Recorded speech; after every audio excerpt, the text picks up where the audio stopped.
इमरान खान साहब की अब रिहाई हो जाएगी कानून के मुताबिक। यानी अगर कानून के मुताबिक चलें तो इमरान खान साहब की रिहाई बिल्कुल मैच्योर हो चुकी है। जनवरी से दोनों मियाँ बीवी ने, इमरान खान साहब ने और बुशरा बीबी ने, अपनी ज़मानत हासिल करने के लिए दरख्वास्त दी हुई है और 8-9 माह के बाद अलकादर की हेयरिंग होने जा रही है कल के दिन इस्लामाबाद हाई कोर्ट में। और दोनों की ज़मानत जो है वो कंफर्म है, यानी अगर कोई रुकावट अदालत की जानिब से ना डाली गई तो दोनों को ज़मानत मिल जाएगी और उनकी रिहाई मैच्योर हो जाएगी।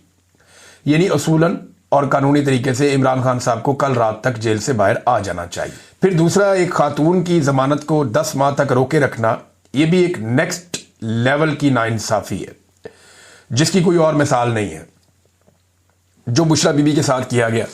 फिर देखें ना, इसमें आप एक दो चीज़ों पे और गौर करें। अच्छा, क्या इमरान खान छूटेंगे या नहीं छूटेंगे, मैं आपको भी बताता हूं।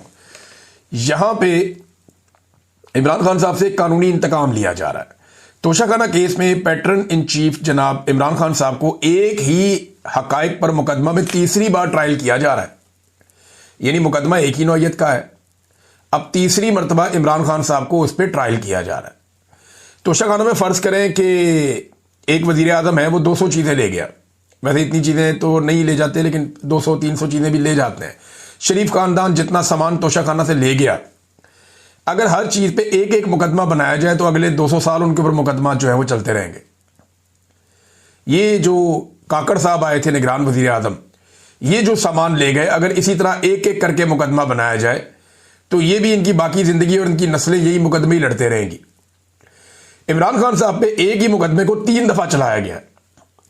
यानी पहली मरतबा एक जज हमायूं दिलावर साहब ने 3 साल की सज़ा सुनाई इसी मुकदमे में, फिर ज़रा इसको ट्विस्ट करके दोबारा लाया गया और फिर जज जो है बशीर साहब, उन्होंने 14 साल की सज़ा सुना दी इसी मुकदमे में। और अब तीसरी मरतबा एक और जज के साथ यही मुकदमा लाके फिर अडयाला जेल में ट्रायल किया जा रहा है। तो इमरान खान पाकिस्तान की वाहिद शख्सियत है, दुनिया का आप समझ लें, जिसको एक ही मामले में तीसरी मरतबा ट्रायल किया जा रहा है। एक ही नौयत का, एक ही चीज़ का, एक ही मुकदमा है और तीसरी मरतबा वो ट्रायल हो रहे हैं। इमरान खान साहब के वकील ने एक और बड़ी अजीब बात बताई। उन्होंने कहा, ये 2 टोटल गवाह हैं जो इमरान खान साहब के खिलाफ आते हैं, जो काबिल जिक्र है, बाकी तो सारे झूठे ही साबित हो गए हैं। एक इनामुल्लाह शाह, ये इमरान खान साहब के साथ ही होता था। एक सुहेब अब्बासी। अच्छा, ये जब भी आते हैं ना अदालत में तो इनसे कोई सवाल किया जाता है तो कहते हैं जी आज हमें सिर्फ इस तोहफे की हद तक याद है, चीज़ें पिछली हम भूल गए। इंसानी याददाश्त है ना, अब ये किसी इदारे की तरह तो काम करते नहीं, आम लोग हैं। तो ये ऐसे गवाह हैं जिनको जो चीज़ें याद दिला के भेजी जाती हैं कि प्रोसिक्यूशन आपसे ये पूछेगी, आपने ये जवाब दे देना है, जज आपसे ये पूछेगा, आपने ये जवाब दे देना है। इस तोहफे से मुताल्लिक आपसे जो भी बातें होंगी वो अपने आप को याद दिला दी हैं। अगर उनसे कुछ सवाल करते फलानी चीज़ का बताओ जी, वो मुझे याद नहीं है, ये वाली बात बताओ, मुझे याद नहीं है, वो जो पिछली तुमने गवाही दी थी एक और, वो भी मुझे याद नहीं है, क्योंकि झूठ याद नहीं रहता। लिहाजा इन्हें एक ही तोहफे के ऊपर तैयारी करवा के भेजा जाता है और ये आगे बता दें इस तोहफे की हद तक हमें सिर्फ मालूमात है।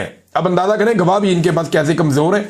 जजों को तो ऐसे गवाहों को नॉर्मली जज उठा के अंदर कर देते होते हैं झूठी गवाही में और गुमराह करने में अदालत को। इस जुर्म के अंदर भी ये बंदे अंदर हो जाते हैं, लेकिन यहां पे जनाब काम चल रहा है क्योंकि एस्टेब्लिशमेंट इसके पीछे खड़ी है। अच्छा, अब ये वकला को लगता है कि बहुत बड़ा दावा है कि इमरान खान साहब रिहा हो जाएंगे कल के दिन में, लेकिन क्या हो जाएंगे? तो मेरी दानिश में ऐसा नहीं होगा। इमरान खान साहब की रिहाई ऐसे नहीं होगी। अगर किसी वक्त इमरान खान साहब रिहा होंगे भी ना और एस्टेब्लिशमेंट पे बहुत ज्यादा दबाव होगा इमरान खान साहब को रिहा करने का, तो एस्टेब्लिशमेंट उससे पहले जो एस्टेब्लिशमेंट के अपने बहुत सारे ऐसे लोग हैं जो एस्टेब्लिशमेंट के वफादार हैं या एस्टेब्लिशमेंट जिन लोगों के साथ कंफर्टेबल है, उन लोगों की इमरान खान के साथ तवातर के साथ मुलाकातें शुरू करवा देगी, उन लोगों को रेलिवेंट करेगी और एस्टेब्लिशमेंट कोशिश करेगी कि इमरान खान की रिहाई चाहे इमरान खान की अपनी जदोजहद के नतीजे में हो, चाहे अवामी जदोजहद के नतीजे में हो, चाहे सोशल मीडिया, आलमी, ओवरसीज पाकिस्तानी और इंटरनेशनल और नेशनल प्रेशर के नतीजे में हो, कुछ भी हो, पाकिस्तान की एस्टेब्लिशमेंट कोशिश करेगी कि इसका क्रेडिट वो अपने लोगों को दे जो पाकिस्तान तहरीक इंसाफ में है, या कम से कम ऐसे लोगों को इसका क्रेडिट दे या उनको हीरो बनाए जो पाकिस्तान तहरीक इंसाफ के अंदर एस्टेब्लिशमेंट के एसेट्स हैं। कोशिश वो ये करेगी। लेकिन सोशल मीडिया का दौर है, लोग सारा कुछ खोल कर रख देते हैं। इमरान खान साहब खुद बड़े समझदार हैं। अलीमा खानम बाहर आई और उन्होंने आकर कुछ बातें बताई। इनमें कुछ चीज़ें बड़ी इंपॉर्टेंट हैं। एक तो देखें, मुझे नहीं लगता कि इमरान खान साहब की ऐसी रिहाई होगी। मेरे ख्याल में अलीमा खानम को भी यही लगता है और उन्होंने भी ये कहा कि ये तोशाखाना में इमरान खान साहब को पहले सजा देंगे और उसके बाद फिर अल कादर में जमानत मिलेगी, वरना ये होगा नहीं। क्योंकि बुशरा बीबी को भी अभी अंदर रखना है, वरना बुशरा बीबी को तो अब तक बाहर आ जाना चाहिए था। अच्छा जी, इमरान खान ने कहा कि इन्होंने पहले ही सजाएं लिख कर रखी होती हैं और ये सजाएं इन्होंने सिर्फ मुझे सुनानी होती है। इनके गवाह झूठे साबित हो रहे हैं, वरना अभी तक मैं बाहर आ जाता। इमरान खान साहब ने भी वही बात की।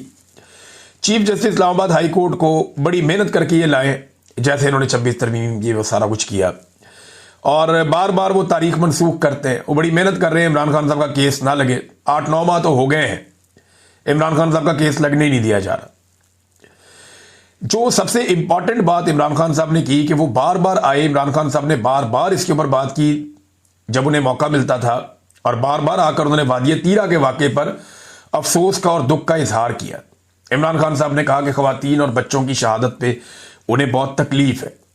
उन्होंने कहा कि मैं 1 साल से कह रहा हूं कि ऑपरेशन ना करें, यहां पे कोलेटरल डैमेज होगा, इसके नतीजे में नफरतें बढ़ेंगी और दहशतगर्दी बढ़ती चली जाएगी, और खैबर पख्तूनख्वा की हुकूमत को ट्रैप कर दिया गया है।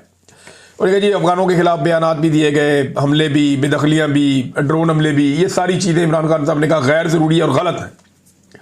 आसिम मुनीर साहब सारी दुनिया में जाते हैं, इनको जाना चाहिए था अफगानिस्तान, और अफगानिस्तान जाके अफगानिस्तान के साथ मामलात करने चाहिए थे, क्योंकि पाकिस्तान का अमन वहां पे जुड़ा है।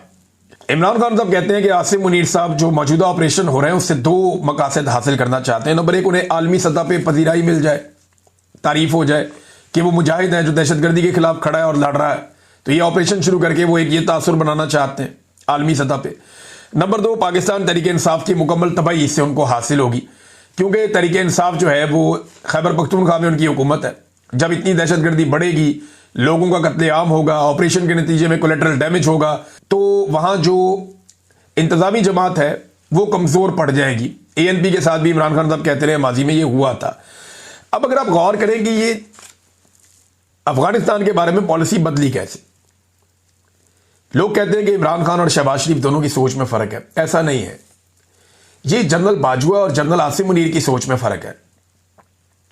जनरल बाजवा इस बात के कायल थे कि अफगानिस्तान के साथ हमें मामलात बेहतर करने चाहिए। इमरान खान साहब उन्हें इसमें ओके करते रहे कि बातचीत करो, बैठो, एंगेजमेंट करो, हालात को बेहतर करो। ये इमरान खान साहब की सोच थी।